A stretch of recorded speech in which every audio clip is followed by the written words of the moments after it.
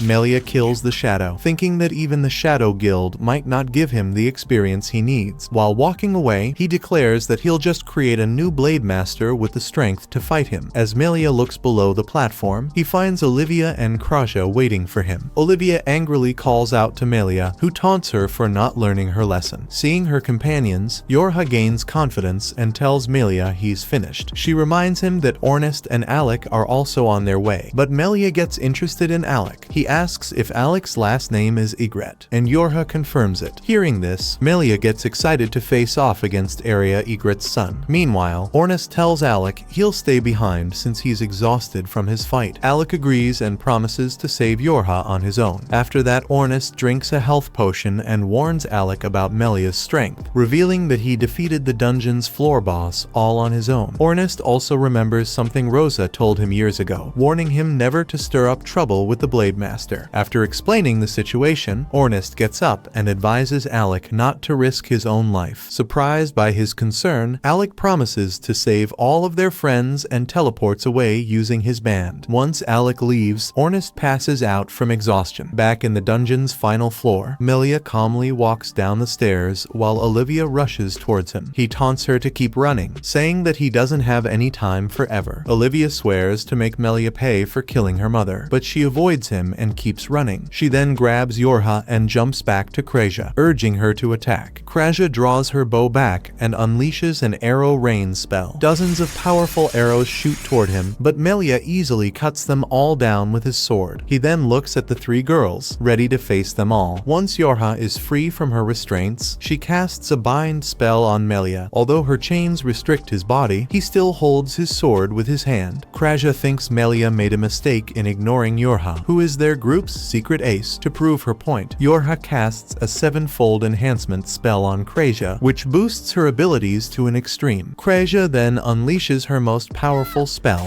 Phoenix Arrow, sending it hurtling straight toward him. Melia smiles and breaks free of all the chains. He then completely disperses Kraja's Phoenix Arrow with a single smooth move. Kraja feels stunned that he was able to disperse her full power attack after all of Yorha's enhancements. Meanwhile, Olivia takes the chance to sneak behind Melia, knowing that he let her rescue Yorha on purpose, thinking that Melia only toyed with them to see their full power. Olivia tries to attack him with her sword. However, he parries her attack behind his back with just a single arm. Melia turns back to glare at Olivia, wondering why she hasn't given up on trying to kill him alone. Olivia tells him that she won't let anyone else have his head, saying that she'll exact her revenge for all the pain he gave her. Then, as she charges to attack again, Melia notices that Olivia's body has healed from his strike. He praises Kraja for healing her body and says that Olivia has gained some talented friends. Melia then cockily smirks and tells the girls their full power attacks were only impressive for a bunch of kindergartners. While Olivia is stunned, he tells her that he's disappointed she teamed up with such weaklings. Melia believes Olivia hasn't learned a single thing from him, so he decides he'll have to teach her a lesson by taking her life. Hearing his cold words, Olivia remembers a moment from the past when Melia found her crying. She told him that some bullies mocked her mother, saying that she was a weak adventurer who died a pathetic death. Olivia also said that the bullies taunted her for being a weak, adopted kid and refused to play with her. As the young girl felt all alone, Melia comforted her by saying that loneliness makes a person stronger. He reassured Olivia that she'd become much stronger than anyone who bullied her, perhaps even becoming stronger than himself. Listening to Melia's words, Olivia wiped her tears and told him that she wanted to become strong just like him and her mother. After that day, she continued to train with Melia until she learnt the reality that he was the demon behind all her pain. In the present, Olivia fearlessly charges towards Melia and attacks again, refusing to get intimidated. He parries her blow, so Olivia steps back. She spits out at his pathetic lesson, saying that he has no right to teach her anything. While Melia remains silent, silent, Olivia attacks him again and again, saying that he has no idea how much pain she has gone through. She tells him that she kept training with her sword just to become strong enough to defeat him, but Melia smirks as he blocks her attack. Then, he sends her flying back into a wall. Kraja steps up to help Olivia, but Yorha stops her, reminding her that they can't fight the Blade Master at close range. Kraja agrees and shoots an arrow at Melia, but he effortlessly catches it with his bare hand before breaking it. He then turns around and tells Kraja that her attack is much weaker than her previous Phoenix arrow. He tells Olivia that this is the limit of people who live in teams and says he'll prove his point. Although Olivia tries to stop him, Melia ignores her and starts walking towards the two girls. As he tells Olivia he'll show her true despair again, she desperately screams at him to stop. However, Melia coldly ignores her and takes a sword stance. Terrified, Olivia yells for Kraja to get away, but in that moment, Melia releases a devastating sword strike. The attack rips through the dungeon and creates a wind that carries the surrounding river's water into the air. As the water rains down on Melia, Kraja watches, stunned that Olivia blocked his attack. In the moment, Melia slashed at her with his sword. She immediately stood in front of the attack to shield her friends. Unfortunately, the attack cut through her chest, and Olivia collapses from the wound. Kraja catches her and promises to heal her wound. Relieved to see her safe, Olivia admits that she's weak. While Kraja heals her, she declares that if being lonely is what it takes to become strong, then she'd rather remain weak forever and stay by the side of her dear friends. Melia remains silent as he listens to Olivia's defiant words. At that moment, Alec descends from above and launches a sword strike against him. Melia parries the attack and asks if he's Alec Ygritte. Alec refuses to indulge him and moves back toward his friends. Worried for him, Yorha glances his way, and he reassures her that he's alright. Alec then tells the two girls to take care of Olivia and runs to fight Melia once more. He unleashes blow after powerful blow, wondering why Melia betrayed Olivia's trust. Alec wonders why Melia made her suffer so much, so Melia tells him that Olivia is too stubborn to go down after just one painful lesson. Angered by his cold attitude, Alec screams and attacks again. This time, Melia avoids the attack entirely and asks Alec why he's fighting with a sword despite being a magician. He turns around and tells Alec to use his full power, saying he'll pay for trying to match his sword skills. Alec turns around and finally uses his strongest offensive spell, Vajra, which summons a giant lightning dragon to his side. Alec drives the Vajra monster towards Melia, who blocks it with his sword. After a tremendous effort, Melia actually pushes back the dragon with his physical power. He then cleaves through the spell, surprising Alec. Meanwhile, Melia looks at the blood on his hand, pleased that Alec's attack actually cut his skin. However, he tells Alec that he utterly failed to bring him down with that magic, pointing out that his attack lacked any real intent to kill. Alec warns him to stop fooling around, saying that he'll show him the true power of his magic next. As Melia smirks, Yorha wonders if Alec is going to use his secret weapon. Alec recalls Ornest's warning not to risk his own life, but he thinks he'll go against his friend's wishes. He then closes his eyes and starts releasing all the mana in his body. While Melia waits for Alec to show his true power, Yorha thinks they should stop him from using this dangerous move. Kraja points out that Alec has almost emptied his body, so there's nothing they can do now. Then, Alec asks Melia if he knows what a magician's original magic is. Since Alec knows he can't defeat him even at full strength, he's willing to use his secret technique to protect Yorha at all costs. The aura of all 5 elements starts flowing towards Alec's body as he promises to use his full power. Finally, Alec breaks through his limits, which surprises even Melia. Although Melia knows the concept behind Alec's technique, he never thought anyone would be able to pull off such a risky move. He knows that magicians can't replenish their mana from external sources since it interferes with the mana inside their own body. However, if a person takes the risk of emptying their own body's mana into the surroundings, it turns their body into a limitless vessel that can absorb all of the mana around them. Yorha watches the powerful aura surrounding Alec, pointing out that this technique is an original magic only he can use. She explains that because Alec has removed his limits, he is now free to use all 5 of the magic elements together. Soon, Alec creates 5 different magic circles and raises his wand, which absorbs even more mana to power his attack. He prepares to launch 5 Color Release, his strongest ever offensive spell that combines the power of all 5 elements. In this world, mana is like blood to a magician. If a magician absorbs mana from any source, source that isn't his own body, the external mana would infect him like poison. However, Alec proved that it was possible to absorb external mana by using his insanely risky technique. The first time he came across this technique was a few years ago, when he was researching how to defeat the five-headed Hydra. Back then, he found out that each of the Hydra's heads specialized in one element, so it could theoretically be defeated if all its heads were attacked simultaneously by the opposing element. However, this was way easier said than done, and Ornist started shouting at the sheer impossibility of the task. Yorha tried thinking of a plan, knowing that Alec had the thunder and fire elements covered. Then, she thought about training with the wind, water, and earth elements to fill the gap left. Kreisha offered to train with wind magic since she had a talent for it. Yorha could also use earth and water magic, but felt hesitant since she didn't know how to use offensive spells. That left Ornist, who totally refused to use any kind of magic. Soon, Kreisha started arguing with him, so Yorha felt like it was her fault for being incompetent. Then, Alec finally spoke up, saying that earth, water, and wind mana should all be in the air around them. He wondered if he could somehow absorb this mana into his own body to use it, but Yorha reminded him that external mana would have just poisoned him. Alec thought differently, suggesting that it wasn't the mana that was poisonous, but his own body's harmful reaction to it. Alec then left the room, wanting to try out his new hypothesis. As they all watched Alec begin his first attempts, the entire team put their faith in him, knowing he had the potential to do the unthinkable. In the present, Alec continues charging his attack, while Melia praises him for his reckless technique. Finally, Alec unleashes the 5-color release, and Melia rushes to take it on. First, he cuts through a giant meteorite, so Alec attacks with a raging tornado. Melia then slices the tornado apart, but it leaves a big gash on his chest. Still, Alec isn't done, so he attacks Melia with a barrage of razor-sharp wind blades. The Master Swordsman rushes to avoid the attacks, laughing at the incredible challenge he's facing. Soon, he gets caught inside another tornado and grips both his swords to slice his way out. After dispersing the tornado, Melia praises Alec for his strength. Then, he charges towards him, while Alec combines his fire and lightning magic to attack him. Melia meets the attacks, feeling excited that he can finally fight a worthy opponent at full power. After defending so many of Alec's attacks, one of Melia's blades breaks off. He tells Alec that he can only grow stronger against opponents who can kill him before announcing that he'll show him his true strength. While speaking, Melia addresses Alec as Eldaz's disciple, which shocks him. Alec wonders if Melia really knows Eldaz, so he tells him that he was acquainted with him. However, he warns Alec not to go searching for Eldaz. Alec feels confused, so Melia tells him that Eldaz had been keeping a secret from him. Then, he asks Alec what Eldaz told him about his mother's death. Melia knows that the common news about her death is a natural illness, but he smirks cruelly since he knows the real truth. He asks Alec to think if a person as strong as his mother could really die from a mere illness, which leaves him completely speechless. Melia then stops speaking, so Alec asks him to tell him the truth. He refuses to speak further, saying that Alec will later find out the truth on his own. Then, Melia takes out the dungeon core and activates it, getting an incredible boost of power. With his sword empowered by the dungeon's vast mana, he challenges Alec to keep fighting, knowing that his limit break cannot last much longer. Elsewhere in the dungeon, Leviel feels impressed after learning about Alec's reckless antics. As Leviel finally learns that Alec can truly use all 5 elements, Marbell praises him for being a genius. However, Ornist points out that the limit break technique isn't flawless. Emptying the body and using it as a mana vessel puts incredible strain on it, so Alec cannot use the technique for longer than 10 minutes. However, he could push beyond those limits if he lost track and ended up causing permanent damage to himself. Knowing that Alec might actually go beyond his limits against Melia, Ornist gets up to help him. However, he stumbles and falls from his own injuries, so Lure catches him. Then, Leviel tells Ornist to rest before noting that he defeated a title bearer from the Shadow Guild. Although S-ranks cannot normally beat such powerful entities, Ornist proved his strength by defeating the freakish monster. After explaining this, Leviel calls over Cascader to finish Gloria off. The priest walks over to Gloria and opens his bottomless coffin, which sucks his entire being inside its cold world. Meanwhile, Leviel thinks that Alec will be completely stumped by Melia's incredible power. Marbell disagrees, pointing out that swordsmen cannot deal with the constant bombardment of a magician's spells in an open area. However, Leviel explains that Melia also has the dungeon core, which can greatly enhance his abilities beyond his normal limits. Back in the bottom floor, Melia launches a dangerous mana blast towards Alec. Alec barely manages to block it, but he's unable to deflect the attack. Luckily, Yorha enhances his power, which allows him to send the spell back. Then, Alec tries to put some distance between himself and Melia, but the overbearing swordsman gives him no chance to breathe. Even though Yorha keeps creating magic walls to shield Alec, Melia's attacks rip through them all and put constant pressure on him. Then, one of the mana blasts reaches Alec, who barely manages to block it with his body. After dispersing the attack, Alec feels utterly exhausted. Meanwhile, Olivia notes that Mana Blast is Melia's only spell, which he uses to condense all his mana into one powerful strike. Kraja tells her to get some rest, but Olivia tells her she might have a strategy to beat this simple but powerful attack. Nearby, Alec notes that it's already been 5 minutes since he used Limit Break, so he needs to be more careful with his strategy. Then, Yorha warns him that Melia's attack is coming, so he blocks another Mana Blast. As he continues getting forced back, Alec wonders how to weaken Melia's dungeon core. Suddenly, Yorha binds Melia with her chains, but Melia easily breaks out of them. She keeps going, ready to use her chains again and again to create a chance for Alec until her mana runs out. Her distraction gives Alec the time to cast another 5-color release, but Melia slashes through all of his attacks. Alec then creates a raging fire tornado called Helios, which forces Melia to remain cautious. Using the fire's cover, Alec uses a thunderbolt against Melia, but he counters the attack with another mana blast. As Alec starts feeling overwhelmed, Kraja tells him to use the same move they did back in the monster house. He recalls the magic canceling formation there. Before drawing out his sword, Melia feels disappointed that Alec isn't using his strongest skill anymore and uses a mana blast to attack. Suddenly, a magic canceling opens up on the ground and disperses Melia's blast before it can hit Alec. Kraja tells Melia that he can't use magic anymore before Alec rushes to fight him with his sword. As the two of them clash, Alec ends up the one getting injured. Melia says he's disappointed since there's no way Alec can defeat him with his weak swordsmanship. However, Alec drinks a healing potion and confidently tells him he's not throwing in the towel. He raises his sword again, saying that he'll fight to the bitter end along with his friends. Melia smirks and eggs him on, so both of them engage in a fierce duel. After clashing fiercely, Alec is still forced back, and Melia notes that his limit break is going to wear off soon. Panting with exhaustion, Alec remembers Olivia's advice on swordsmanship from the dungeon. He decides to let his body flow as instructed and attacks Melia again. This time, Alec manages to get a cut on Melia's face, who licks off his own blood. Then, Melia takes back what he previously said, saying he didn't expect Alec to give him a real challenge with his swordsmanship. Eager to see more surprises from Alec, Melia leaps to fight him again. Suddenly, Olivia appears out of nowhere and leaves a big gash on Melia's chest. After stepping back, Melia smirks in amusement at Olivia's sneaky attack. She ignores his smirk and asks why he went through all the effort of adopting and raising her, only to make her hate him in the end. Even though it seems like Melia just wanted to make Olivia hate him so he could fight her and get stronger, Olivia thinks something is wrong with his motives. She points out that Melia is much weaker now, nowhere near the level of strength he had when he first met her. She yells at Melia, demanding to know the real truth behind his betrayal and strange weakness. Melia tells her not to get cocky after just leaving a small scratch on his body. He tells her that the only way she can find out the real truth is by defeating him. Olivia gets serious and rushes to fight him, but one of her old wounds opens up from all the effort. Kraja gets worried for her, but Olivia tells her this is nothing for her body. Then, she strikes her blade against Melia's, exchanging blow for blow before getting forced back by his strength. As Olivia feels overwhelmed, Alec grabs her sword to support her. He asks Melia if he knows Eldas, hoping that he could deliver a message for him. Melia wonders what message he wants him to deliver, so Alec tells him to inform Eldas that he can defeat the Blade Master himself. This brings an excited spark to Melia's eyes, and Alec charges forward to finish their fight in the last 10 seconds of his limit break. As he fights together with Olivia, he fights off both of them. In the end, Alec's limit break runs out before he can defeat Melia. Alec loses all his strength, so Melia raises his sword to finish him off. Suddenly, Kraja breaks her magic canceling foundation, which stuns even the Blade Master. Alec perks up, recalling Olivia's plan to break the magic canceling formation at a moment when even Melia Melia won't expect it, giving him the chance to attack with his magic. At close range, he quickly casts a powerful thunderbolt spell, so Melia tries to stop it with his sword. However, Yorha protects Alec with a shield, while Olivia stops Melia's sword. Alec finally hits Melia with a spell, causing him to scream in pain. However, Melia still survives the attack, much to Alec's shock. As Melia brings down his sword for the final blow, suddenly, Kreisha's arrow hits him square in the torso. Shocked, Melia stumbles back into a rock and admits his defeat. After seeing all those magic techniques and protection for Alec, he never expected that in the end, it would be Kreisha to strike the finishing blow on him. Holding the arrow in place, Kreisha warns Melia that she'll kill him if he tries anything funny. He nods, but takes out the dungeon core to give to her. Kreisha feels confused by this, so Yorha explains that the dungeon core is supposed to lead to Eden. Apparently, by collecting the core, a person can reach a place where they can get any wish granted. Yorha also reveals that she's one of the people who can see Eden. Melia also explains that every dungeon core carries the will of its dungeon, but only a small group known as the Seekers can hear those voices, which guide them toward Eden. As Yorha questions how she herself became a Seeker, Melia finally reveals that an adventurer must gather every core that contains a will in order to reach Eden. Angered, Olivia wonders if Melia has put her through so much pain just to get his own selfish wish granted. Melia nods without an explanation, but Alec tells him that Olivia deserves to hear the full truth after all the suffering he has inflicted on her. Finally, Melia asks everyone if they know about Dungeon's disease. Kreisha knows that it's a disease where a person turns into a monster after getting infected by a dungeon spirit. However, she points out that even if the disease is incurable, its symptoms can be heavily controlled with proper treatment. Then, Melia tells her that he faced a similar situation when he was a new adventurer. Back then, he used to fight in a party with Olivia's mom, who was a fellow swordsman. Although she had an energetic personality, Melia easily got along with her because they synergized with each other. Unfortunately, Olivia's mom caught the dungeon's disease, which slowly turned her body into a monster. One day, the disease became too painful for her to handle, so she asked Melia to grant her last wish. As a swordsman, Melia knew that she wanted to die in the dungeon where she belonged, and so he unsheathed his sword and walked towards her before ending her misery. Afterward, Melia started regretting his actions since he thought he had handled the situation badly because of his inexperience. Feeling guilty, he adopted Olivia and taught her all he knew. As the days passed, Olivia started copying Melia to look and act just like him. One day, she asked Melia why he never cut his hair, so he told her that he was keeping a past memory alive with it. Olivia felt surprised since she thought Melia was growing it out for some aesthetic or practical purpose. She quietly told him that she was trying to copy everything he did because she saw him as her father. The little girl got embarrassed by this heartfelt declaration and ran out of the room, leaving Melia completely shaken. Ever since then, Melia struggled with his guilt, wondering why Olivia kept trying to be like him, even though he was the person who took her mother away. Although he tried to keep raising Olivia, Melia had started wondering if her mother's last wish wasn't to be killed. Instead, he thought that perhaps the sick woman had only wanted to return to her daughter. Plagued with guilt, Melia found out about Eden, which was supposed to grant any wish. In order to get another chance to meet Olivia's mother, he decided to abandon everything he had to go after the fabled Eden. Alec asks if Melia's true wish is to just revive Olivia's mother, and he confirms it. Melia reveals that he only got the strength to pursue his desire after abandoning Olivia and becoming free. In the end, Melia thinks he deserves his fate of getting chased down and killed by Olivia. He tells the girl to avenge her mother and get back her true self, but Olivia hesitates since she now knows the depths of Melia's own suffering. Meanwhile, Georg and Marbel arrive at the scene, and Marbel suddenly hugs Olivia from behind. While Olivia struggles with her wounds, Marbel cries tears of joy since she didn't think her friend would survive the dangers she has gone through. Olivia then breaks free from the hug and faces Melia. She announces that she has no interest in killing a tortured soul like him, saying that her goal was already accomplished after capturing Gloria. She tells Melia to come as a prisoner and face his judgment, but he lashes out in anger. Melia thinks that Olivia is making a huge mistake by keeping him alive without avenging her mom. However, Olivia tells him that even if she can't erase the scars from her past, she has learned to live with them. Hearing this, Melia feels completely stunned and remembers a memory with her. One day, he told the young Olivia that she had grown so strong from her loneliness that she could never never lose to those who bullied her. Back then, Melia had suggested that she would grow even stronger than him because of her special strength. In the present, he thinks that she has finally reached that point and surpassed him in willpower. As Melia admits his praise for her, Olivia starts crying and turns away from him, recalling all the good memories with him. She gets ready to say goodbye to the man she once considered her father. Soon, Leviel meets up with them, angry at Melia for causing so much trouble. Melia wonders why the guild master is out in the open, so Leviel tells him he was forced to take action since the Shadow Guild was acting rampantly. He then tells Melia to stop forcing Olivia to take the same painful path as him. Melia remains silent and tells him to just end things. Leviel scoffs and calls over Cascader, who asks Melia if he wants to pray before going. Melia turns him down, but praises Alec for living up to Eldaz's name. Then, he shakes his head, thinking that Alec's strength comes from his mother, Arya Ygritte, wondering how Alec will feel after learning the truth about his mother's death. Melia finally tells Cascader to take him away. Cascader opens the black casket, which releases wispy spirits that surround Melia and trap him inside the coffin's dimension. Ornest wonders whether Alec knows Melia, but Alec denies it. Then, Leviel turns around and tells the kids that he's heading back home first. While leaving, he tells Olivia that she'll need to write a letter of apology for all the stunts she pulled during the day. After he leaves, Marbell teases Olivia for being doomed, but she actually collapses from exhaustion. Terrified, Marbell begs Krasia to save her. Soon, Krasia starts healing Olivia while taunting her for making her work so much. Knowing how reckless she has been, Olivia apologizes to her. Krasia wonders how she's reckless enough to get heavily injured 3 times on the same day, so Olivia tells her it's her fault. Shocked, Krasia asks what she means. Olivia uses Alec as an example, saying that he fought so hard against Melia because he knew Krasia would heal him. Olivia admits that she also fought hard because she feels at ease with Krasia on her side. Even Krasia gets embarrassed after hearing her heartfelt words, so she starts choking Olivia as a punishment for abusing her powers. Watching the two of them get along so much, Leorg wonders how the girls got so close. Olivia asks him why he isn't angry at her for going without the team, so Leorg says that he admires people like her. He explains that Nameless has never had a united goal, so their teammates are always free to do whatever they want. However, he felt enraged after seeing Olivia beaten up by Melia's hands. Even though Leorg wanted to avenge Olivia, he wasn't strong enough to fight Melia, so he asked Alec for help instead. Alec tells him that he doesn't mind helping out, but he still wants Leorg to pay for the $1 billion worth of ice cream he hates on his credit card. Then, Marbell comes along and begs Alec to show her his limit break technique, but Yorha stops her since it's too dangerous. As things go back to normal, everyone wonders how to divide the dungeon's core. Ornest thinks they deserve the core since they defeated Melia, but Yorha suggests giving it to Leorg instead. Ornest wonders why, so Yorha reminds him that Nameless has been trying their best to clear the labyrinth for years. In the end, it was Melia who defeated the dungeon's boss anyway, so she doesn't think they deserve credit for it. Leorg agrees and takes the core from her, but points out that Lasting Period deserves it more since they defeated Melia himself. Thinking that they need the core to grow stronger, he throws it to Yorha. As she catches the core, it starts glowing. Suddenly, Yorha passes out and sees a vision of a golden tree. A strange spirit appears in front of the tree and plucks a fruit before asking Yorha if she wants it for herself. Then, the spirit tells her to gather more cores and return to it if she wants to get the gift of Eden's golden fruit. After the vision ends, Yorha wakes up in a bed. She then notices Alec is still asleep next to her. Knowing how much he taxed his own body, she watches him closely with visible concern. Then, Yorha suddenly gets a burst of courage and decides to sneak a kiss on him. Suddenly, Ornest comes in to check on her, so she quickly stops her freaky activities. While Yorha starts panicking, Ornest tells her that they had to carry her and Alec all the way back home. Krasia nods, so Yorha realizes that she has seen everything. This makes Yorha scream in embarrassment, which wakes up Alec. Afterward, Yorha tells everyone about the dream she had. Ornest feels surprised that Melia's words were true, while Krasia wonders if the dungeon core knocked Yorha out to show her the dream. Since Yorha doesn't know, she asks her to show her the core. Krasia takes it out and places it in her hands, but this time, it doesn't do anything. Yorha explains that back then, the core shone with a bright light before showing her the dream. Alec says that the Shadow Guild will continue its search for dungeon cores and the Seeker. Although Alec feels worried for Yorha's safety, she tells him that she wants to continue gathering cores. Now that she knows about her special abilities. She wants to learn more about herself and learn the truth behind Seekers. Impressed with her determination, Ornest gets up and announces his support for her. Krasia also agrees, so Yorha wonders what they should do once they get their wish. Suddenly, Alec raises his hand and interrupts their conversation. He reveals that he can't use magic anymore. Afterward, he goes out to train with Olivia, where he explains that it's a backlash caused by using Limit Break. Yorha notes that the backlash should only be temporary, but Olivia asks Alec where Ornest went. He doesn't answer her and instead says that he's training with her in order to gain experience. Olivia wonders if Alec is trying to prepare for the Shadow Guild, and he nods. He points out that the guild might attack them at any time to catch them off guard, which is why he needs to be ready. This reminds Olivia of something, so she asks Yorha if she has any family. Yorha falls silent and says that she might have a brother or sister. Olivia wonders why she's so sure, so Yorha tells her that her family background is quite complicated. Then, Olivia tells her that she learnt about a man called Gurren Eisens, who shares Yorha's last name, working in the Shadow Guild. Yorha thanks her for this information, but Olivia says that she's just repaying her debt for all their help. Alec reassures her that he'll get stronger to face any new dangers from the Shadow Guild. He then firmly announces that he'll become the strongest adventurer in the world, just to protect her life. Afterward, Alec and the party head into the guild to find a new training spot. There, the receptionist tells them about the capital of the southern nation called Red Rogue, where a prestigious martial arts tournament will be held soon. She also reveals that the prize of winning the tournament is the dungeon's core, so Alec's party can gain all the experience they need while also moving towards their goal. After a few days of traveling, Lasting Period finally arrives at Red Rogue, where all four of them split up to fight as individual contenders in the tournament. Planning to show off their skills, the party gets ready to continue their journey and make their mark on the world. That was the end. Watch next video on screen and subscribe to not miss more recaps.